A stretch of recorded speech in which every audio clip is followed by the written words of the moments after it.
जय श्री कृष्णा। राधे राधे। आज हम सुनेंगे कार्तिक मास महात्म्य के 5वें अध्याय की कथा। राजा पृथु बोले, हे नारद जी, आपने कार्तिक मास में स्नान का फल कहा। अब इस मास में विधि से स्नान करने की विधि, नियम और उद्यापन की विधि भी मुझे बताओ। तब देवऋषि नारद बोले, हे राजन, आप तो भगवान विष्णु के अंश से उत्पन्न हुए हैं, अतः यह बात तो आपको ज्ञात ही है। फिर भी आपने पूछा है, इसीलिए मैं आपको संपूर्ण विधान बताता हूँ। आशीवन मास में शुक्ल पक्ष की एकादशी से कार्तिक के व्रत करने चाहिए। ब्रह्ममुहूर्त में उठकर जल का पात्र लेकर गांव से बाहर पूर्व या उत्तर की दिशा में जाएं। उसके बाद जो मनुष्य मुख शुद्धि नहीं करता, उसे किसी भी मंत्र का फल प्राप्त नहीं होता। अतः दांतों को और जीभ को पूर्ण रूप से शुद्ध करना चाहिए। इस मंत्र को उच्चारण करते हुए दातुन तोड़ने चाहिए। हे वनस्पते, आप मुझे आयु, कीर्ति, तेज, प्रज्ञा, पशु, संपत्ति, महाज्ञान, बुद्धि और विद्या प्रदान करो। इस तरह कहकर वृक्ष से 12 अंगुल की दातुन ले। दूध वाले वृक्ष से दातुन नहीं लेनी चाहिए। इसी तरह कपास, कांटेदार वृक्ष और जले हुए वृक्ष से भी दातुन नहीं लेनी चाहिए। जिससे उत्तम गंध आती हो, जिसकी टहनी कोमल हो, ऐसे वृक्ष से ही दंत धावन ग्रहण करना चाहिए। प्रतिपदा, अमावस्या, नवमी, षष्ठी, रविवार को चंद्र ग्रहण में और सूर्य ग्रहण में दातुन नहीं करनी चाहिए। भली भांति स्नान करने के बाद फूलमाला, चंदन और पान आदि पूजा की सामग्री लेकर प्रसन्न चित्त होकर और भक्ति पूर्वक शिवालय में जाकर सभी देव देवताओं की अर्घ्य, आचमन और सभी वस्तुओं से पृथक पृथक पूजा और प्रार्थना करनी चाहिए। सबको प्रणाम करना चाहिए। फिर भक्तों के स्वर में स्वर मिलाकर श्री हरि का कीर्तन करना चाहिए। मंदिर में जो गायक भगवान श्री हरि का कीर्तन करने आए हों, उनका माला, चंदन, तांबुल आदि से पूजन करना चाहिए। क्योंकि देवालयों में भगवान विष्णु को अपनी तपस्या, योग और दान के द्वारा प्रसन्न किया जाता था, परंतु कलयुग में भगवत गुणगान को ही भगवान श्री हरि को प्रसन्न करने का एकमात्र साधन माना गया है। नारद जी राजा पृथु से कहते हैं कि हे राजन, एक बार मैंने भगवान से पूछा कि हे प्रभु, आप सबसे अधिक कहाँ निवास करते हो।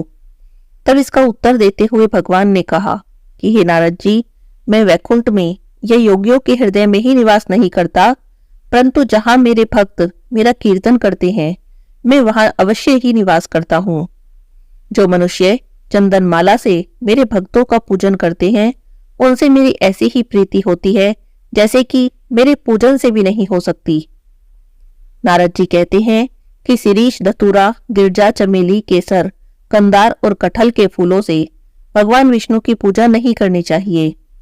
कंद, गिरीश, जूही, मालती और केवड़ा के पुष्पों से भगवान शंकर की पूजा नहीं करनी चाहिए। जिन देवताओं की पूजा में जो फूल निर्दिष्ट हैं, केवल उन्हीं से उनका पूजन करना चाहिए। पूजन करने के बाद भगवान से क्षमा प्रार्थना करनी चाहिए कि हे सुरेश्वर, हे देव, ना मैं मंत्र जानता हूँ, ना मैं क्रिया जानता हूँ और मैं भक्ति से भी हीन हूँ, पर मैंने जो भी आपकी पूजा की है, जो भी भक्तिहीन क्रियाहीन पूजा की है, आपकी कृपा से वह पूर्ण हो और आप उसे स्वीकार करें। ऐसी प्रार्थना करने के बाद साष्टांग प्रणाम करके भगवत कीर्तन करें, श्री हरि की कथा सुनें और प्रसाद ग्रहण करें। जो मनुष्य इस विधि से कार्तिक का व्रत करते हैं, अनुष्ठान करते हैं, वह जगत के सभी सुखों को भोगते हुए अंत में मुक्ति को प्राप्त करते हैं। यहाँ पर कार्तिक महात्म्य के 5वें अध्याय की कथा समाप्त होती है। 6ठे अध्याय की कथा हम कल सुनेंगे। अब सुनते हैं करवा चौथ के दिन सुनी जाने वाली अमर सुहाग की कहानी। 2 भाई बहन थे, दोनों में आपस में बहुत प्रेम था। बहन ने नियम बना रखा था कि जब तक भाई का चेहरा नहीं देख लेती थी, खाना भी नहीं खाती थी।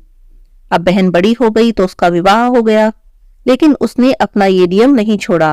रोज सुबह उठती, अपने घर का सारा काम करती और फिर भाई का मुख देखने के लिए उसके घर जाती। जिस रास्ते से बहन जाती, वो रास्ता बड़ा ही पथरीला और कंटीला था। रास्ते में खेजड़ी के झाड़ थे, जिनके नीचे गणेश जी की मूर्ति विराजित थी। थोड़ी ही दूर पर हरी भरी तुलसी माता थी।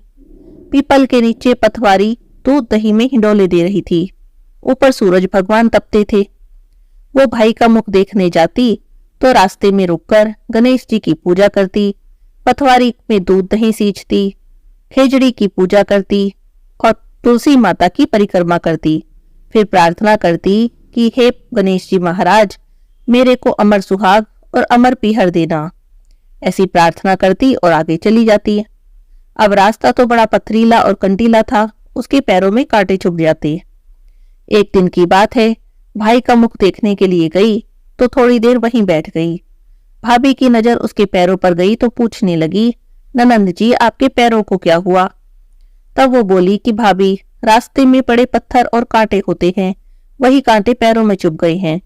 ऐसा कहकर वो तो वापस अपने घर आ गई। तब उसकी भाभी ने उसके भाई से कहा कि जिस रास्ते से आपकी बहन आती है वो बड़ा ही पथरीला और कंटीला है, उसे साफ करा दो, आपकी बहन के पैर में कांटे चुभ जाते हैं। अब भाई तो बहन से बहुत प्यार करता था, उसे पता लगा, वो तो कुल्हाड़ी लेके रास्ता साफ करने चल दिया। उसने कुल्हाड़ी से सारे झाड़ साफ कर दिए, खेजड़ी का पेड़ जिसके नीचे गणेश जी विराजित थे उसे भी हटा दिया, गणेश जी को भी हटा दिया, पथवारी को भी अपने स्थान से हटा दिया, सब तहस नहस कर दिया और पूरा रास्ता साफ कर दिया ताकि मेरी बहन को आते समय कोई भी तकलीफ ना हो। भगवान उससे नाराज हो गए, वो तो वहीं चक्कर खाकर गिर पड़ा। किसी ने देखा तो उसे उठाकर घर ले आए। वहां आकर पता चला कि वो तो मर चुका है। सभी लोग रोने लगे। अब लोग उसे अंतिम संस्कार के लिए ले जाने लगे। तब उसकी पत्नी बोली कि अभी मत लेकर जाओ, इसकी बहन का नियम है, इसका चेहरा देखे बिना तो वो खाना भी नहीं खाती। थोड़ी देर में मेरी ननंद आ जाएगी, अपने भाई का मुख देख लेगी, तब उसके बाद ले जाना। तब लोग कहने लगे कि आज तो मुंह देख लेगी, कल कैसे देखेगी? लेकिन कुछ बड़े बुजुर्ग कहने लगे कि चलो थोड़ी देर और रुक जाओ, इसमें क्या जाता है। अब थोड़ी देर में बहन रोज की तरह भाई का मुख देखने के लिए निकली तो रास्ते से आ रही थी तो देखकर हैरान, पूरा रास्ता साफ है, ना कोई पत्थर ना कंकड़। जहां पर पूजा करती थी वहां आई तो देखा ना खेजड़ी है, ना गणेश जी है, ना पिपल पथवारी है, ना तुलसी है। उसे तो बड़ा दुख हुआ। उसने आसपास नजर दौड़ाई तो देखा गणेश जी को एक कोने में बिठा रखा है। उसने तो वापस से खेजड़ी की डाली लगाई, 7 कंकड़ लेके पथवारी बोई, तुलसी माता रोपी, खेजड़ी के नीचे गणेश जी को विराजित किया, पैर पकड़कर सबसे कहने लगी, हे भगवान, जिसने भी किया है उसे माफ कर देना और मेरे को अमर सुहाग और अमर पीहर देना। इतना कहकर वो आगे चलने लगी। अब भगवान ने सोचा कि अगर इसकी प्रार्थना नहीं सुनी तो मेरे को कौन मानेगा। भगवान ने पीछे से आवाज दी, बेटी वापस आ जा, आकर खिचड़ी की 7 पत्तियां ले जा और तेरे भाई को कच्चे दूध में घोलकर छींटे मार देना, वो उठ जाएगा। बहन ने सुना तो पीछे मुड़कर देखा वहां कोई भी नहीं। पर उसने सुना तो मैंने कुछ जरूर है, तो चलो जैसा सुना है कर लेती हूँ। उसने वापस जाकर खेजड़ी की 7 पत्तियां ली, भाई के घर गई तो देखा भाभी रो रही है, लोग बैठे हैं, भाई पड़ा है। वो घर के अंदर गई, दूध की चरी लाई, उसमें पत्तियां घोली और भाई के छींटे मार दिए। भाई उठकर बैठ गया। बहन से बोला, बहन आज तो बड़ी गहरी नींद में सोया हूं। बहन बोली, ऐसी नींद तो दुश्मन को भी ना आए। तब पूछने लगी कि रास्ता किसने साफ किया? भाई बोला कि मैंने ही किया था, तू आती थी, तेरे पैरों में कांटे चुभ जाते थे, इसीलिए मैंने रास्ता साफ कर दिया। वो बोली, भाई रास्ता तो साफ किया, भगवान को भी अपने स्थान से उठा दिया। अब मैं वापस भगवान को उन्हीं के स्थान पर बैठा कर आई हूँ। हे गणेश जी महाराज, जैसी आपने बहन की सुनी सबकी सुनना, सबकी लाज रखना, सबको अमर सुहाग और अमर पीहर देना।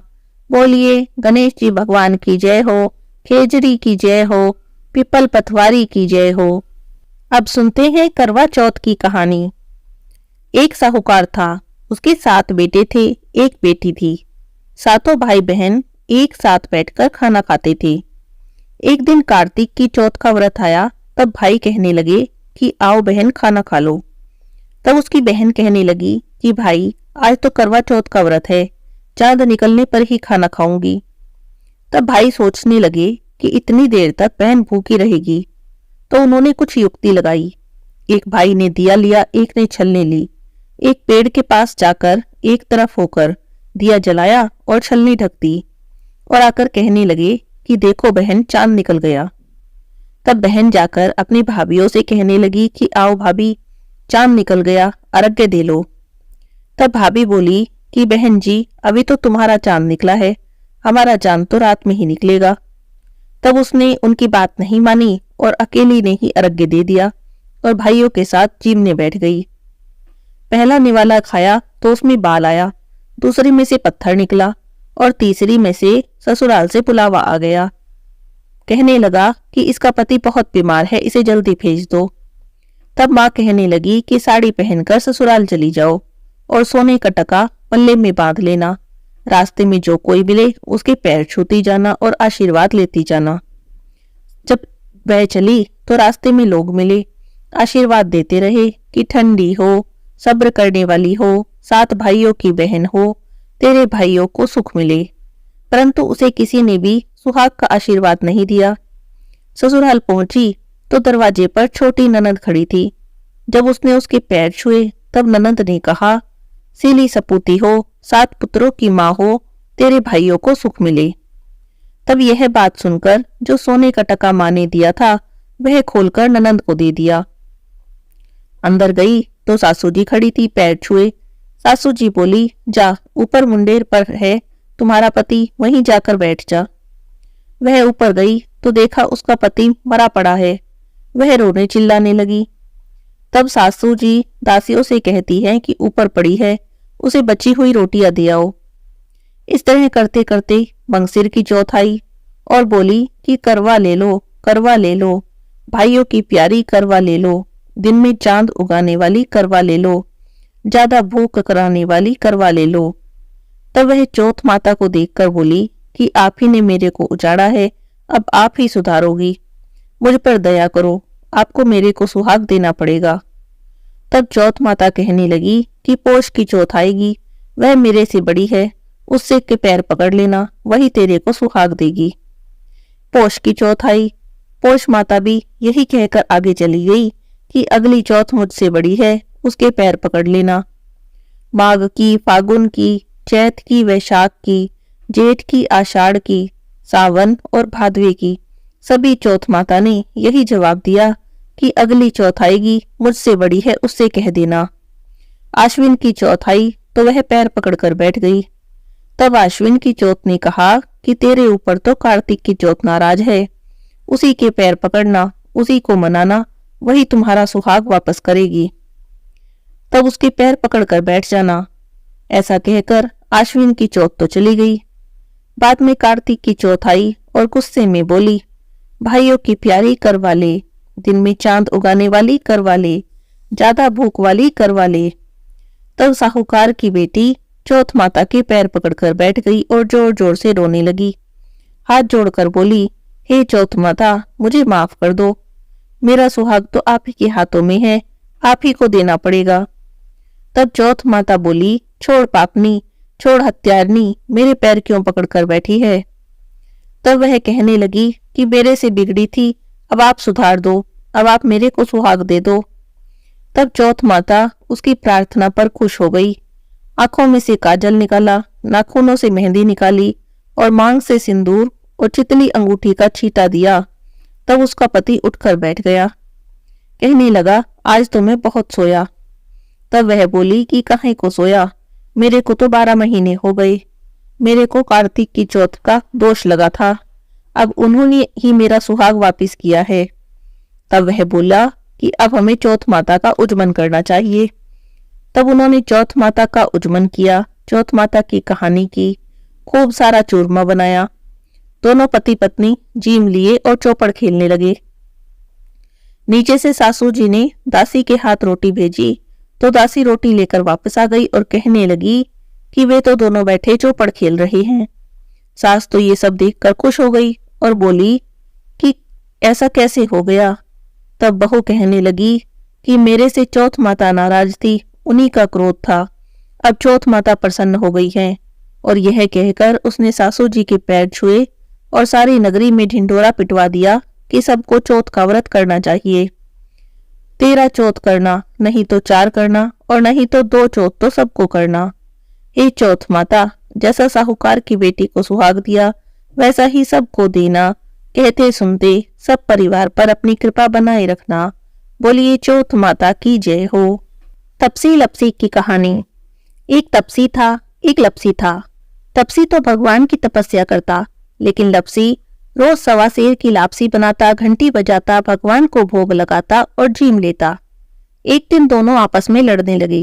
तपसी ने कहा कि मैं बड़ा हूं और लपसी बोला कि मैं बड़ा हूं। तपसी बोला कि मैं भगवान की तपस्या करता हूं, इसीलिए मैं बड़ा हूं। लपसी ने कहा कि मैं रोज सवा सेर की लापसी का भोग लगाता हूं, इसीलिए मैं बड़ा हूं। दोनों अभी झगड़ ही रहे थे कि वहां पर नारद जी आ गए। उन्होंने दोनों को झगड़ते देखा तो कारण पूछा। दोनों ने कारण बता दिया। तब नारद जी बोले कि तुम लोग झगड़ा मत करो, तुम में से कौन बड़ा है इसका फैसला मैं कर दूंगा। अगले दिन सुबह सुबह तपसी और लपसी नहा कर आ रहे थे। तब नारद जी ने उन दोनों के रास्ते में 1.25 करोड़ की अंगूठी रख दी। तपसी ने अंगूठी देखी तो तुरंत ही उठा ली। सोचने लगा, बड़ी कीमती अंगूठी है, इसे बेचूंगा, बहुत सारा धन मिलेगा, उससे बड़ा सा यज्ञ करूंगा और तपसी को नीचा दिखा दूंगा। ऐसा सोचकर जब वो तपस्या करने बैठा तब उसने वह अंगूठी अपने पैर के नीचे रख ली।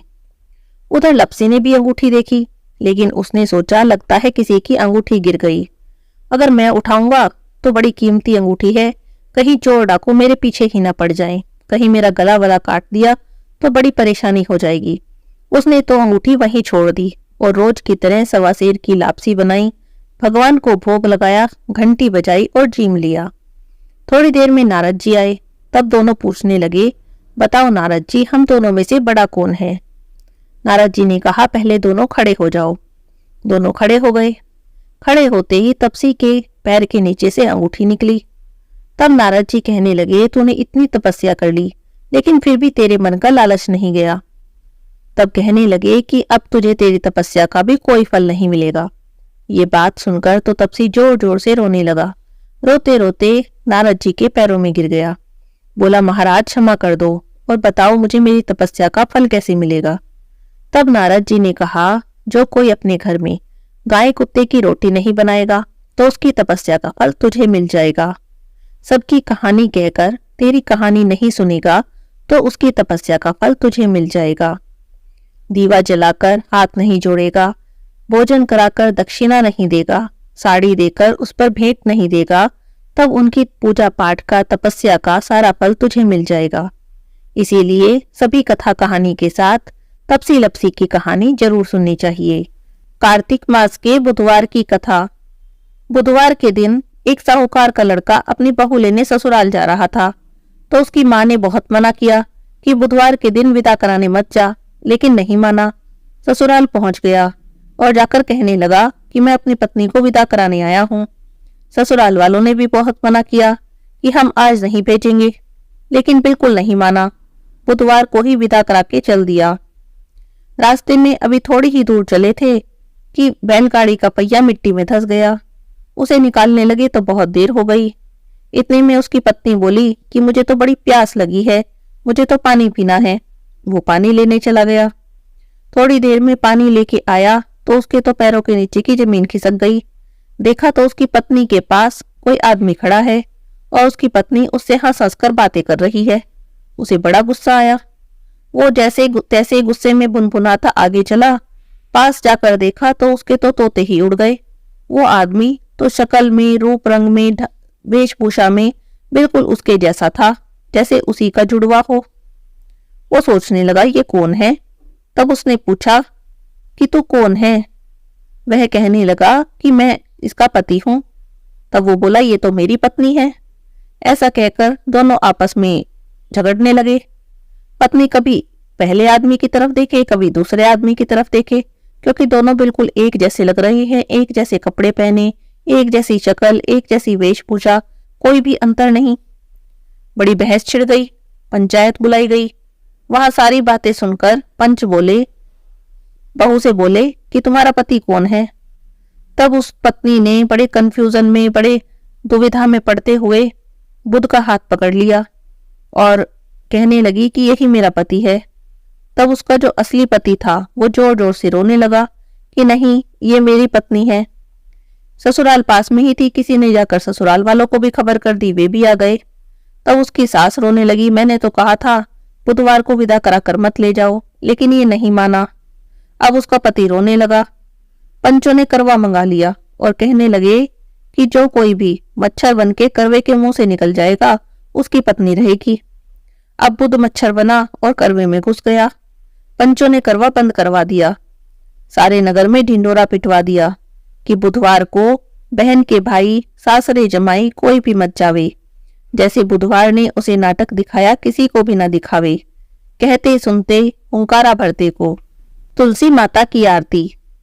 तुलसी महारानी नमो नमो, तुलसी महारानी नमो नमो, हरि की पटरानी नमो नमो, तुलसी महारानी नमो नमो। धन तुलसी पूर्ण तप कीनो, शालिग्राम बनी पटरानी नमो नमो, तुलसी महारानी नमो नमो। जहाँ के पत्र मंजरी कोमल, श्रीपति कमल चरण लपटानी नमो नमो, तुलसी महारानी नमो नमो, तुलसी महारानी नमो नमो, हरि की पटरानी नमो नमो। कौन से महीने में बोई रानी तुलसा, कौन से महीने में हुई हरियाली नमो नमो, तुलसी महारानी नमो नमो। कौन से महीने में हुई तेरी पूजा, कौन से महीने में हुई पटरानी नमो नमो, तुलसी महारानी नमो नमो। आषाढ़ मास में बोई रानी तुलसा, सावन मास में हुई हरियाली नमो नमो, तुलसी महारानी नमो नमो। कार्तिक मास में हुई तेरी पूजा, मंगसिर मास में हुई पटरानी नमो नमो, तुलसी महारानी नमो नमो। धूप दीप नैवेद्य आरती, पुष्पन की वर्षा बरसानी नमो नमो, तुलसी महारानी नमो नमो। 56 भोग 36 व्यंजन, बिन तुलसी हरि एक न मानी नमो नमो, तुलसी महारानी नमो नमो। जो कोई तुलसा जी को सवेरे गाए, श्री कृष्ण के दर्शन पाए नमो नमो, तुलसी महारानी नमो नमो। जो कोई तुलसी जी को दोपहर को गाए, खीर खांड के भोग लगाए नमो नमो, तुलसी महारानी नमो नमो। जो कोई तुलसी माँ को शाम को गाए, श्री कृष्ण जी की आरती उतारे नमो नमो, तुलसी महारानी नमो नमो।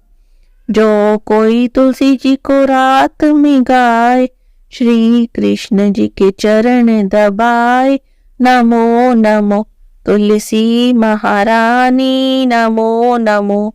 सभी सखी मैया तेरो यश गावे, भक्ति दान दीजो महारानी नमो नमो, तुलसी महारानी नमो नमो, हरि की पटरानी नमो नमो, तुलसी महारानी नमो नमो।